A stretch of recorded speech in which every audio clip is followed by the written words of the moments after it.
Hey, so I just want to introduce to you our new coconut microgreen bowl kit V2. It's a new and improved seed tray and a seed tray cover, and I'll explain that in a little bit. I just want you to note the main difference, which is no longer are we using soil or any heavy medium, but instead we're using something very clean and natural, which is hemp mat or coconut mat.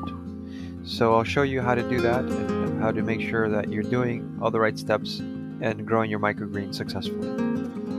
So first you want to separate your seed tray cover from your coconut bowl. You're going to be adding your hemp mat on the bottom to soak it with water.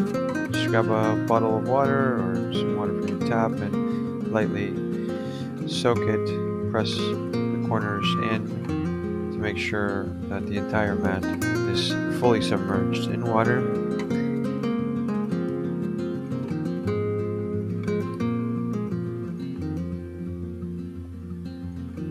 Make sure also you squeeze any excess moisture, as so. And then open your lid, place your hemp mat inside your seed tray, making sure to spread it throughout. This is for demonstration, of course, so it doesn't cover the entire seed tray. And then you want to just sprinkle your seeds onto the mat, either on your hand or just straight from the back. I don't have so many seeds here, so it's easy for me just to sprinkle them lightly.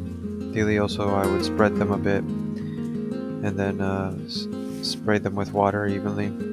You can just grab a bottle of water and trickle them through your fingertips. If not, you can also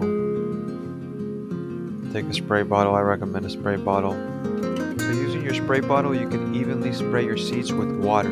Just make sure you're doing this every day, at least once per day during the germination process, which is 2 to 3 days. After that, you want to add your lid, and that maintains the humidity. And you're ready to grow. It's as easy as that.